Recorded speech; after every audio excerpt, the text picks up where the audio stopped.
folks, welcome to my channel. We're going to take a few minutes here and I'm going to walk you through what we're doing, why we do it, and hopefully give you a good idea on how our job sites are set up and how they're ran. Wherever you want, we just got to use them to lay the log over.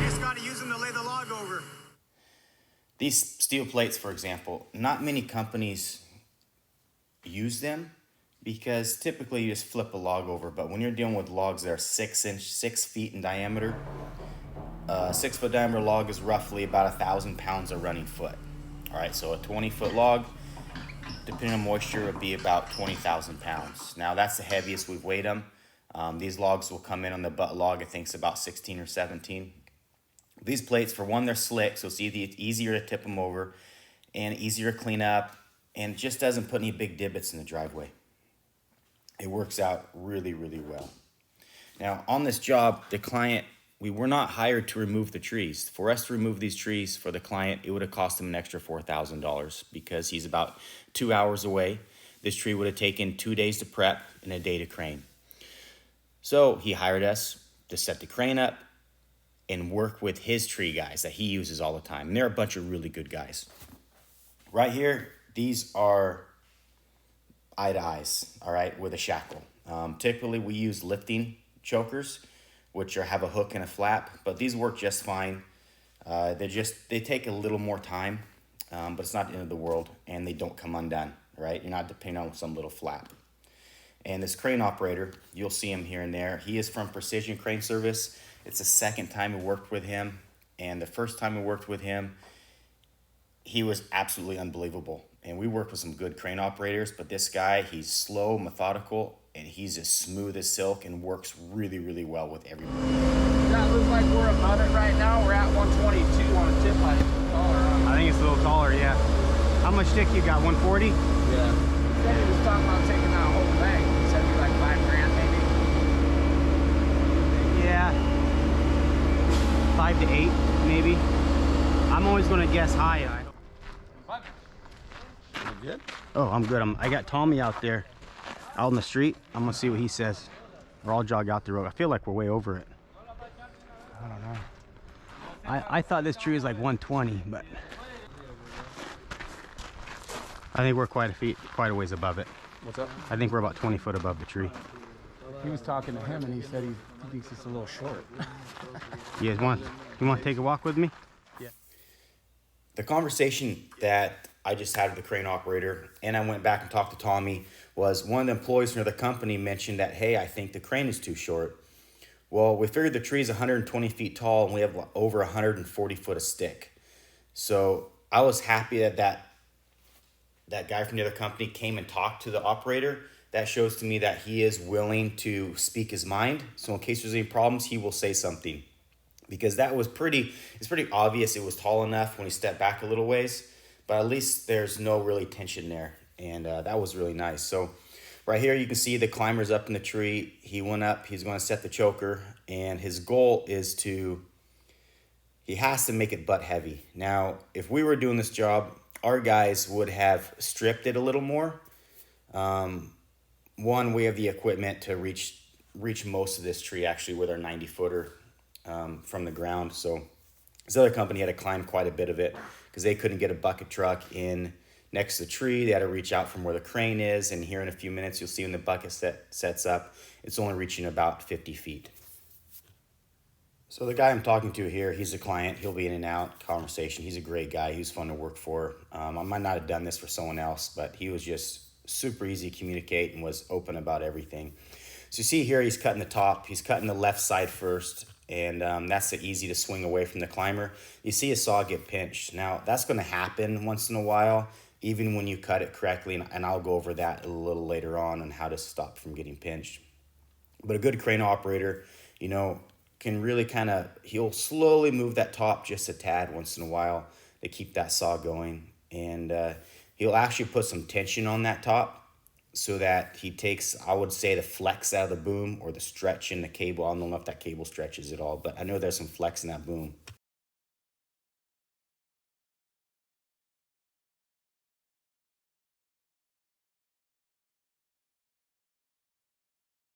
Hey, I might need you to pull your truck ahead. Yeah, no problem. That top's about 40 feet long.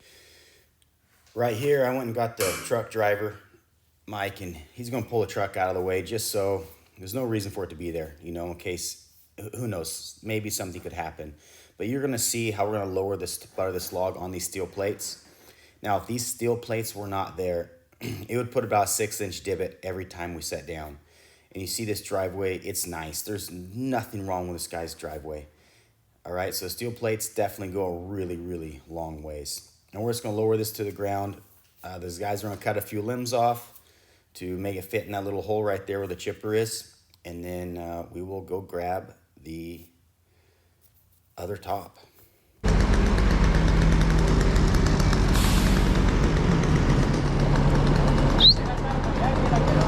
Hey, fellas.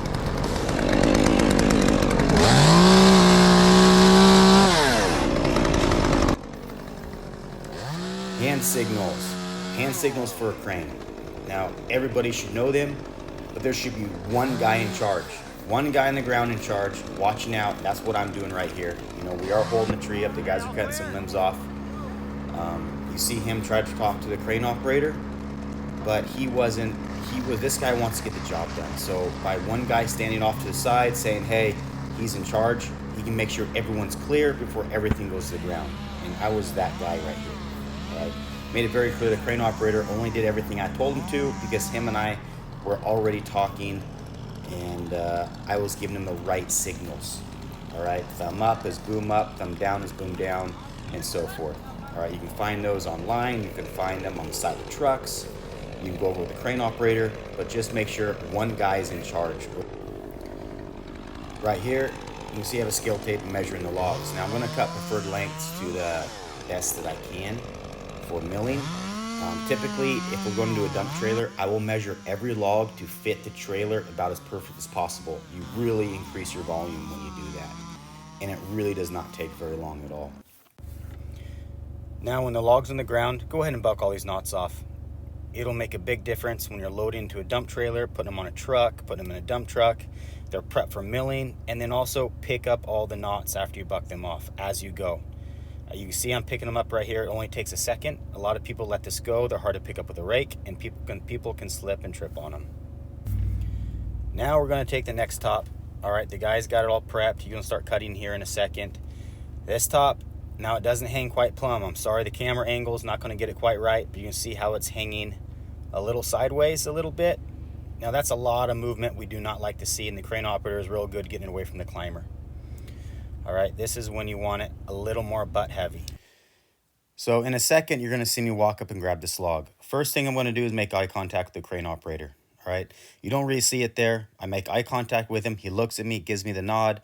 I walk up and grab this log to turn it. Now at the same time, I'm keeping my feet away from the butt and just to turn it to get it to where we need it to go. And it does not take much pressure. I'm barely pushing and pulling on this thing, okay? And see how the crane operator is kind of moving this tree as I do it together? We're on the exact same page, and that's what you want. Now here in a minute, I'm going to make sure we're going to miss these plants. Then I'm going to give them the crane signal of cable down. All right, you'll see my hand movement here in a second. We're good. Just go ahead, set her down. Headache. Yeah.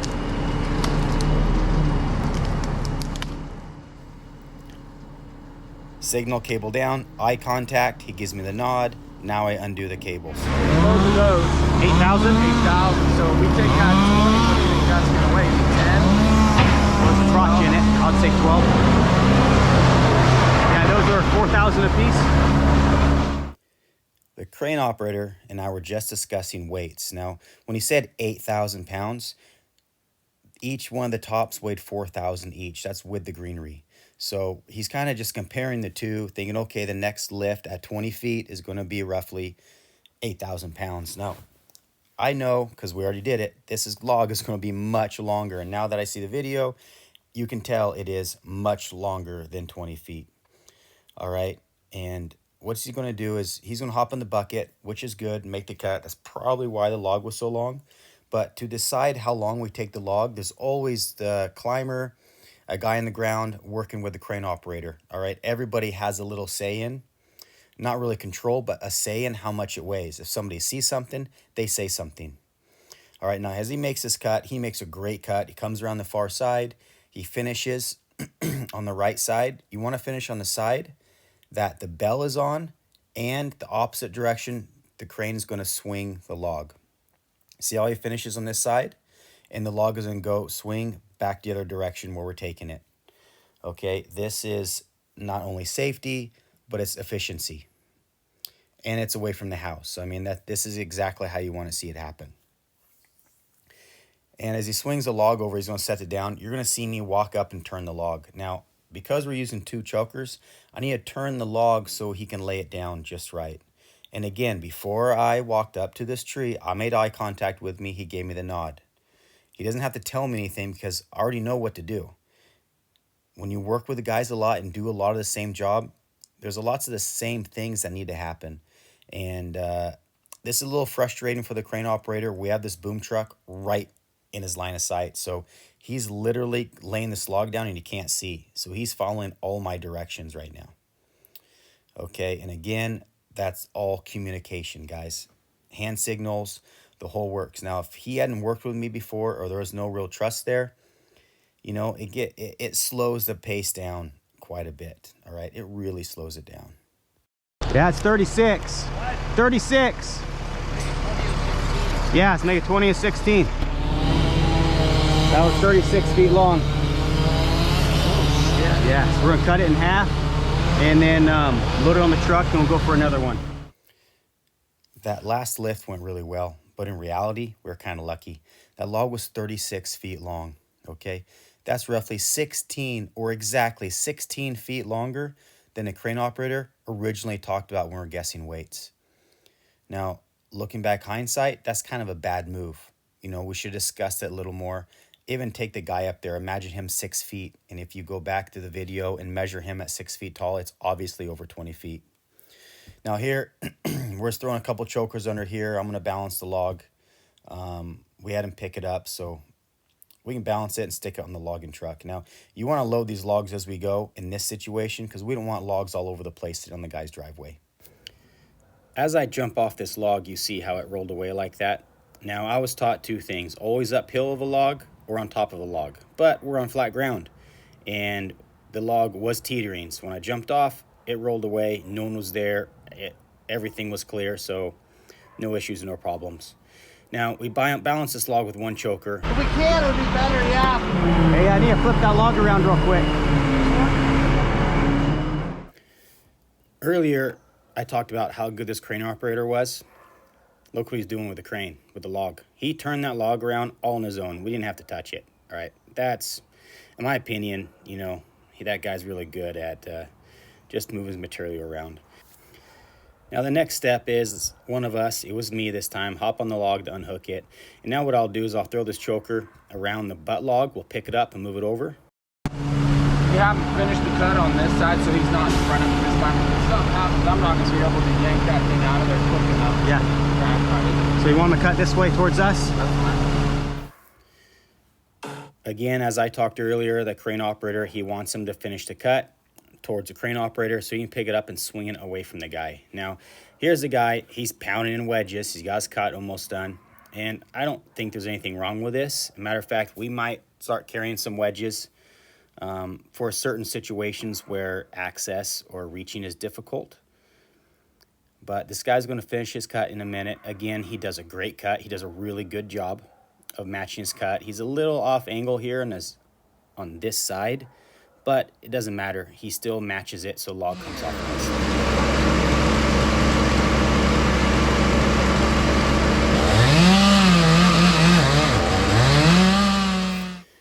When I look at this hallway, that's my contingency. If this crane was to flip over and outrigger was supposed to sink, something was going to fail, all right? And that stuff happens sometimes, so why not have a plan? When you're just standing there watching someone cut, think of other options. What could have happened? Use your imagination. What's that? Get rid of that bucket truck if we can so I can see what I'm doing. Okay, move that truck, then you'll lay it down. Yeah, I'll lay it down. I'll back him out of the way though, because this one's pretty flat. So I don't have to quite You got it. This time, when I talked to the crane operator, he asked if I would move the boom truck.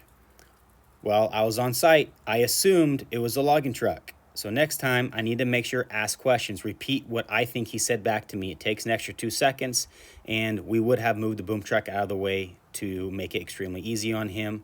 But him and I have a pretty good working relationship, even though it only worked together twice. So he just followed my direction. I gave him the crane signals, and he lowered it down. Now right here, we used 2 chokers to lift this log up. We had them there. You know, typically we like to use a bridle, but we just threw them around there for balance wise. We had the time to. And now I'm going to go talk to Mike. I am going to give him, say, hey, you can go ahead and put that log on however you want. I'm going to go start that butt cut. Now, I'm going to start this butt cut, and the crane's not hooked to it, right? We have a 20 plus foot log in a 6 foot diameter, and I can cut this 3/4 of the way through, if not even more, with good wood, without the crane hooked to it. All right, this saves, 10 minutes, depending on the size of the log. Now, the tree company's letting me use their saw. I asked if I could cut it, and they said no problem. So the chain was a little loose, as you can see here. I'm going 100 miles an hour tightening it. Anytime I start to buzz a stump, all right, I'm going to look for where I can finish the cut and always start on the high side. That way you don't end up in the dirt. Okay, here I'm going to start about 6-8 inches high, right in the rootstock, and I'm going to finish about 12 inches high on the downhill side. Now, running a 42-inch bar, right now my left hand is on the handle. That controls the tip. If I was to hang on that handle, it's going to pick the tip up. If I was to pick up on the handle, it's going to push the tip down. All right, now this can I picked up, I thought was kind of funny, but the guy climbing kind of gaffed it, so there's a hole in it from his spur, which is pretty obvious. Now I got this tree about cut 3/4 of the way through. At the time, the crane operator, because it's so big, he wants us to put the straps on. Just makes those chokers longer, but we have to make sure those also don't rub against the log. Now again, typically we put a bridle on here, and a bridle makes the chokers work together. They're strong, and it makes them longer. Now again, I'll go over that in future videos.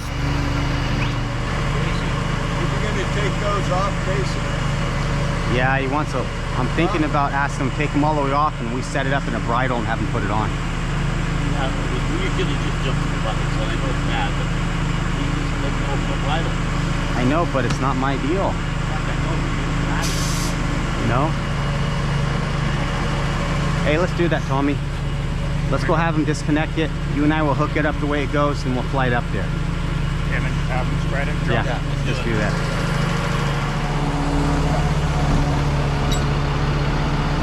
Yeah, we're gonna disconnect it and set him up on the ground, and then send it to him. So that's exactly what we did. We had him disconnect them. We put it into a bridle, set it up, sent it up to him, and he just slid it over the top. See how the choker is on either side. Now I'm gonna go ahead and make my cut.